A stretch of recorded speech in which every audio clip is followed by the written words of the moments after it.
episode, legendary Godzilla will be tasked to stop one of the most destructive cataclysms in history. An apocalyptic event set to destroy all life on Earth in the most devastating and horrifying way imaginable. This, ladies and gentlemen, is the rumbling. Today we will focus on the challenges that the G-Man will face upon colliding with entire legions of colossal titans, and discuss Godzilla's preferred strategies that will either end this rumbling once and for all, or possibly get him killed. Will the G-Man prevail and establish order once again on the planet, or will he perish with the rest? All this and more in today's episode, Legendary Godzilla vs. the Rumbling. Let's first explain what the rumbling actually is. In the global hit anime known as Attack on Titan, we are introduced to an island known as Paradis, home of a group of people known as the Eldians. This place's most notable structures were these three walls that provided refuge for its inhabitants. This particular set of structures will be very important in this episode, so pay close attention. This said rumbling is an event that is triggered by a supernatural being known as the Founding Titan, which would unleash legions of massive humanoid creatures known as Colossal Titans. These would then proceed to trample everything in their path, causing death, destruction, and inevitable doom on the rest of the inhabitants of the world. What exactly are these things? As their name suggests, colossal, or sometimes referred to as Colossus Titans, are gigantic skinless humanoid beings that are around 60 meters in height. Each of these has regenerative attributes, capable of regenerating lost limbs, organs, and anything severely damaged from cuts or explosives. But the rumbling isn't just made up of a few of these. To say there are many more is an understatement. Back to these walls. Turns out that these 50-meter defensive structures were actually made up of many colossal titans that hardened into the shape of these walls. So now we can see that we aren't dealing with thousands of these, but potentially hundreds of thousands of colossal titans waiting to be unleashed. We know what some of you are thinking. It was said by an individual known as Carl Fritz that there were tens of millions. This was most likely an exaggeration, as well as William Tyburn's statement that there were millions as well. We really can't take this at face value since the number doesn't add up. Here at Goji, we did you guys a favor and made a rough estimate on how many colossal titans would fit inside these walls. We won't bore you with all the math involved, but we went ahead and figured that these walls would most likely fit anywhere between 573 to 590,000 colossal titans. Although large, these massive creatures would move at speeds faster than a sprinting human, and even faster than a galloping horse. One of the commanders of the Survey Corps even claimed the rumbling could travel 600 kilometers inland within half a day, which puts their speed at around 50 kilometers per hour. Now that we have a good estimate of how many colossal titans Godzilla will face, let's now enter the simulation platform. Number 1. The first encounter. Will Godzilla even care about the destruction of mankind? Well, that depends. In the past, the G-Man has been a bit nonchalant when witnessing humans get killed as collateral damage. He's killed his fair share himself as well. To answer this question and to find out whether or not he'll get pissed at the rumbling, we need to understand his role in the planet, which is to maintain balance, equilibrium on Earth. Anything that contributes to the well-being of the Earth will be on Godzilla's good side, and anything that does not will face his wrath. In this scenario, the rumbling will begin here, the island of Madagascar. Oh, you thought the world of Attack on Titan is just random splotches of land? Watch this. In order to hit the mainland, this army of colossal titans will have to cross the Mozambique Channel and head towards the African mainland. The objective: destroy all human life outside of this body of land. The side effects of having tons of colossal titans swimming about are going to be quite devastating. These titans emit extremely hot gases that take form as steam. These in turn will cause the surrounding water to boil, literally cooking all life forms near the surface of the water along the rumbling's trajectory, turning the ocean into a salty fish soup. Godzilla will inevitably get a whiff of this and immediately get pissed. It's also important to note that the G-Man would have obviously felt something once the rumbling actually started. More on this later. But now we can bring up the fact that this kaiju is actually in tune and almost synced with the ocean itself. It can literally feel this happening, and the sting of death would have been detected thousands of miles away. The G-Man has now detected this disturbance and now heads towards the incoming rumbling. In the latest episode, we see that the entire Global Alliance lined up their fleet to face the incoming rumbling, armed with the latest up-to-date military technology. Godzilla heads toward the rumbling. We can be sure that the G-Man will waste no time taking the long route. He's taking shortcuts. If the rumbling takes place in the MonsterVerse cinematic universe, Godzilla will leverage vortexes that are located in the oceans. These allow Titans to travel from point A to point B in record time, similar to how he did this in King of the Monsters. This will allow Godzilla to get there faster and fight some of these colossal titans in a more favorable arena: water. Except this water is boiling hot. Will this be a problem for Godzilla? Absolutely not. It is actually a lot more likely that the insides of Godzilla are a lot hotter than the surrounding boiling water. This is because the G-Man's biology can be described as thermonuclear, powered by an internal biological nuclear reactor of sorts that keeps this titan alive and also aids in the powering of his most important weapon of all, his atomic breath. There was no doubt that Godzilla would almost have to rely on this weapon if he were ever to stand a chance here, which brings the question, could Godzilla defeat all of these 570,000 plus colossal titans absent atomic breath? We know the G-Man's melee prowess is almost second to none. These things are basically half his height, which means that these would easily be dispatched on both land and sea.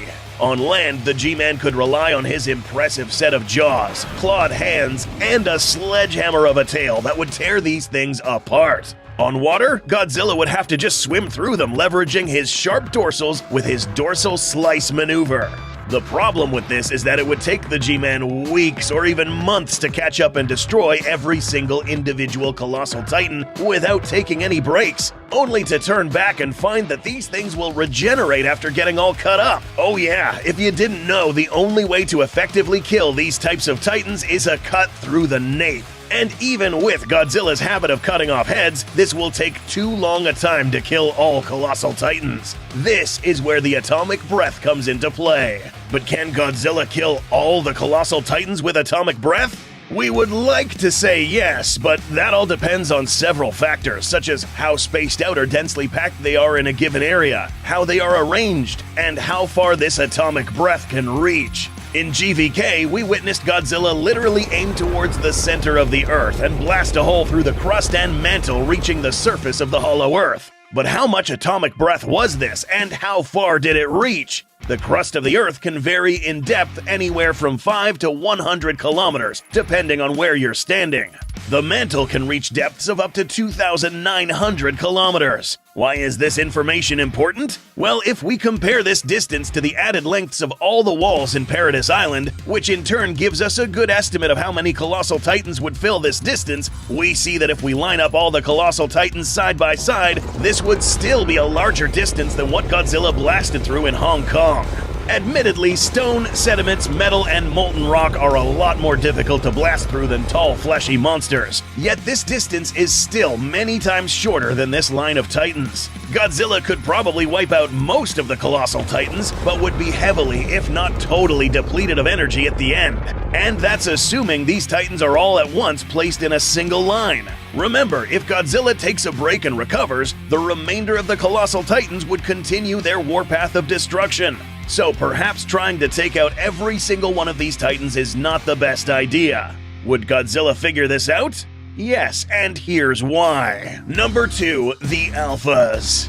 Once the G-Man encounters hundreds of thousands of swimming titans, he'll first gauge the threat by destroying a few of them with the atomic ray. Godzilla's habit of aiming at the head will appear again, allowing him to destroy the napes of each of these colossal titans, preventing them from regenerating again.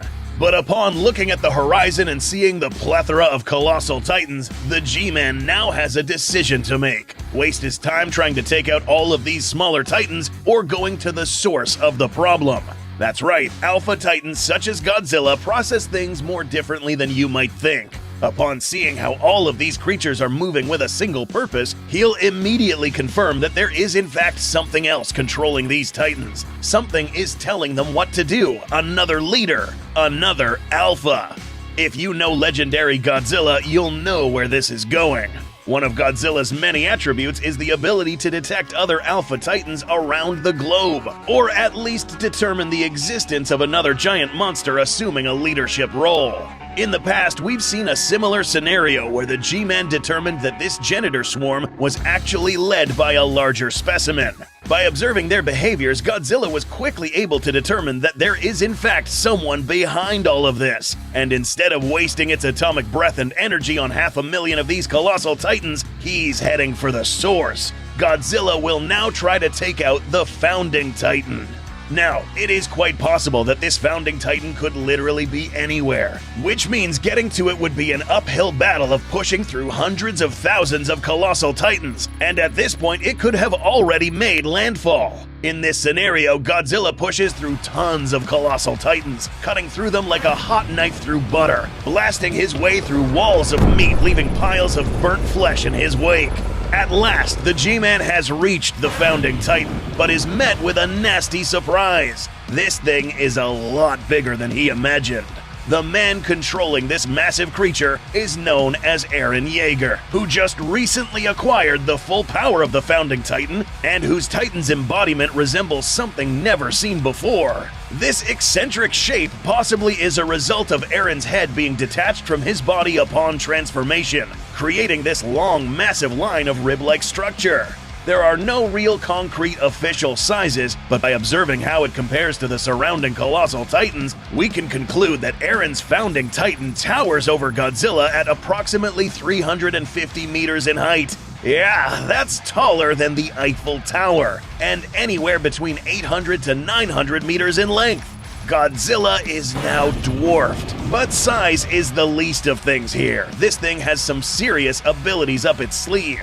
Eren Yeager holds 3 of the 9 Titans: the Founding, Attack, and Warhammer Titan. The ability to summon any of the past Titan shifters, ability to create more colossal Titans, and ability to morph into any of the Titan forms. There are more abilities, but in this episode we'll focus on the abilities relevant to a fight against Godzilla. So now we see that there is a really good reason why Godzilla is now aiming to take out the Founding Titan. In terms of melee prowess, Eren's Founding Titan really can't do much since its physical build compared to Godzilla's is still way too fragile to actually engage in a 1v1 combat. Its limbs would snap upon making contact with a robust creature like the G-Man. Even if Eren does morph into any of the other Titan forms, Godzilla would still be able to physically outclass any of these 9 Titan forms. So what can Eren's Founding Titan do against Godzilla, and how will the G-Man react upon seeing such a monstrosity of a Titan? Let's find out. Number 3, Godzilla vs. Founding Titan. Godzilla first lets out a roar of defiance against the much larger Founding Titan, and begins to charge its atomic breath while running to get a closer look to assess this threat and look for weaknesses. But as Godzilla begins to close the distance, this Titan triggers one of his many abilities: Hardened Spikes. This natural hardening ability is courtesy of the Warhammer Titan, allowing this shifter to create almost any sort of structure and weapon such as spikes. These can grow pretty large. They're made out of hardened Titan flesh. But while these could possibly pierce, there is no guarantee that these could cause lethal damage to an extremely dense Titan like the G-Man. The problem with this ability is that it must be used in moderation. Using it too much will exhaust the Titan shifter. These spikes, however, would keep him at bay for now. So it's evident at this point that this isn't really a question of if Godzilla can stop the rumbling, but can Godzilla defeat this Founding Titan? Even at a distance, the Founding Titan would still be at range for Godzilla. And given his habit at aiming for the head, this atomic ray with temperatures of more than 500,000 degrees Celsius will make way into the Founding Titan's skull, through the back of the head, and destroying Eren Yeager's head, which controls this Founding Titan. The death of Eren Yeager now means that the power of the Titans is now relinquished, and all Titans in existence would vanish before everyone's eyes. The rumbling in Attack on Titan could not be stopped with the current technology available in this era. Had this rumbling occurred during the late World War II, Cold War era, and beyond, the rumbling would have been obsolete, especially given the advent of missile and atomic weaponry. And since Godzilla himself is the embodiment of atomic weapons, there is no doubt that a creature this large, with such weapons, would have no problem defeating any sort of Titan. So, to finish off, could the rumbling actually work in the MonsterVerse cinematic universe? If Godzilla decides to solo this entire event, he could. Only if he goes directly for the founding Titan. A more realistic scenario would be Godzilla summoning his own army of Titans. Kaiju including Titanus Rodan, Mothra, Behemoth, Methuselah, Scylla, Amulek, Kong, and many other kaiju that would rise up as a pack and put an end to this rumbling.